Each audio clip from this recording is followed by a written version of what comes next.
Clubhouse, the new social media platform that is taking the world by storm and making other social media companies to think about their strategy. India became the largest market for Clubhouse in a matter of months, and its popularity is exploding. So in today's episode, let's understand what is Clubhouse, why is it gaining popularity in India, and how does the future look for this new social media. So watch this video till the end to know everything about Clubhouse. So without any delay, let's get started.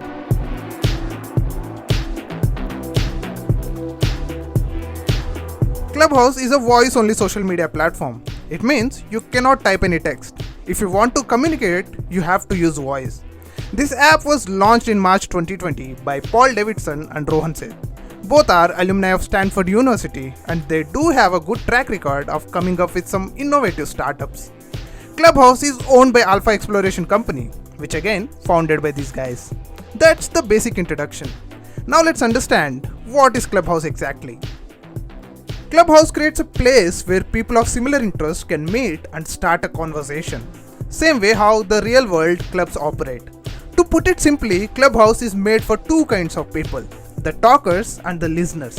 If you are a talker, you can create your own chat room and invite people to join the room and start a conversation.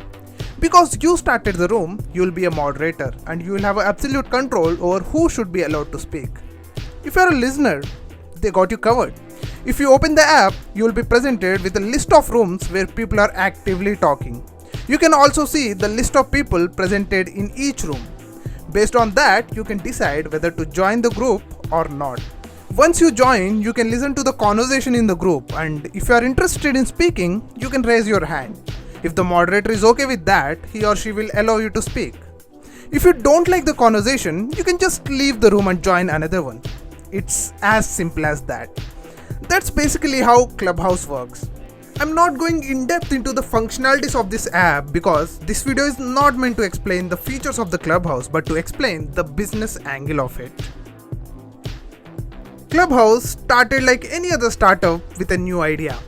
After just 2 months of launching the application, Clubhouse was valued at $100 million. At that time, this app had around 1,500 followers. By December 2020, the valuation went to $1 billion after its Series B funding. And by April 2021, after its Series C funding, the company was valued at $4 billion. That's a lot of valuation for 1-year-old company. But that's what happens in startup world. If you have a promising business model, investors are ready to pour in billions. By the end of 2020, Clubhouse had 1 million downloads. But the real growth came in 2021. Thanks to Elon Musk, Clubhouse saw an exponential growth. So far, Clubhouse application got 26 million downloads and it's becoming the most popular application in India. India is dominating the world in terms of downloads. In the first 22 days of June, more than 5.2 million Indians downloaded Clubhouse. Between June 1st and June 22nd, a whopping 80% of the Clubhouse downloads came from India, which is already among the app's top markets. But what explains this popularity? One thing that makes Clubhouse stand apart is its exclusivity.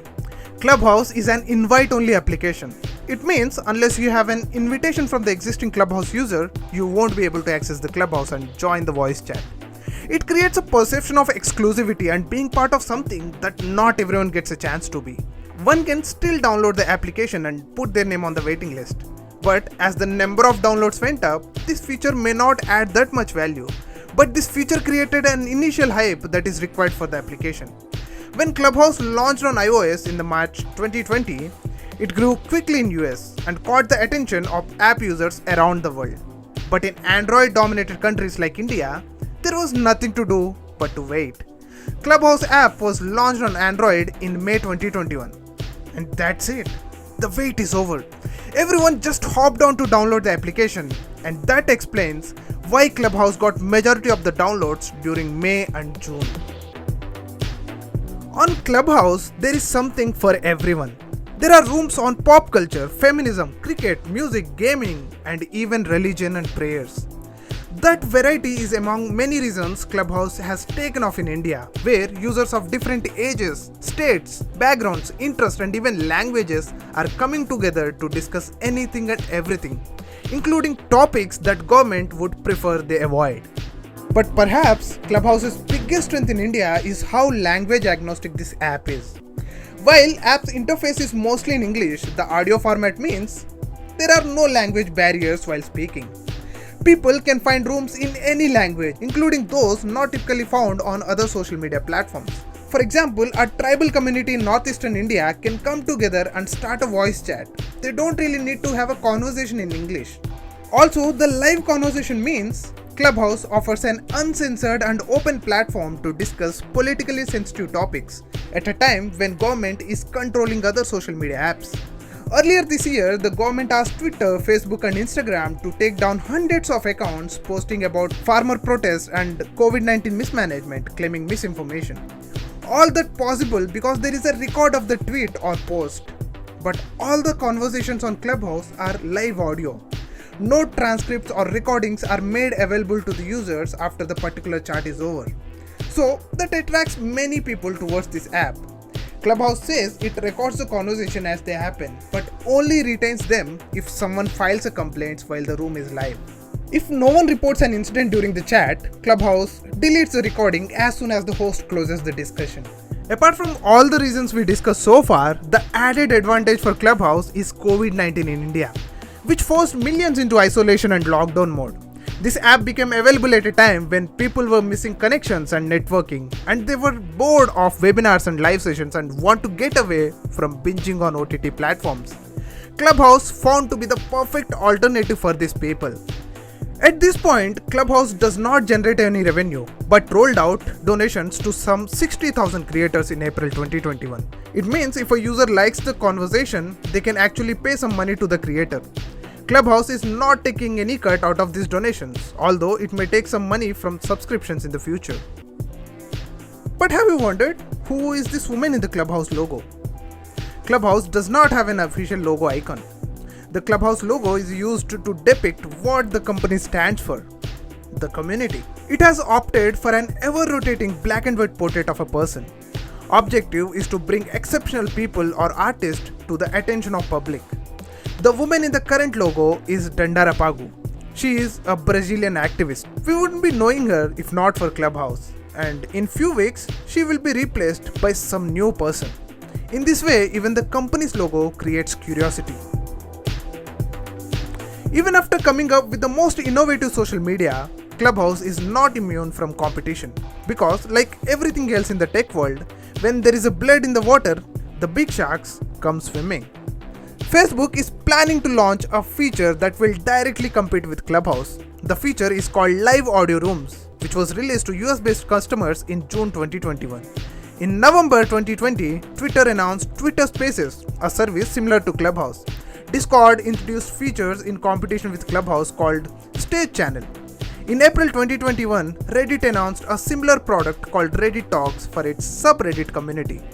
On March 30, 2021, Spotify acquired Locker Room, a virtual space for individuals to discuss the recent sport events in a real time.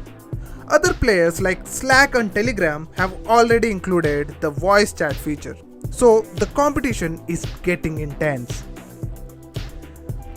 Social media platforms are competing to grab your attention and retain you as long as possible on their platforms. And Clubhouse has started an interesting trend in social media, and that is passive social media. Think about it. To use Facebook or Instagram, you have to actively involve. But in Clubhouse, you don't have to. You can just put on your earphones and, for example, you can continue with your jogging, the time which you were previously using to listen to some music. So we should not look at Clubhouse as a company trying to compete with other social media platforms. I think it is trying to capture an area which was not addressed by the traditional social media. It also shows how social media is evolving. The rate at which Clubhouse is growing won't continue forever, that's for sure. But the format of voice chat has a lot of potential. It will be interesting to see if Clubhouse will continue to be an independent platform or will be acquired by some big players in the industry, which is a common thing going on in the world of social media. What is your view on Clubhouse? Is it just a hype or will it remain for a long term? Let me know in the comments below.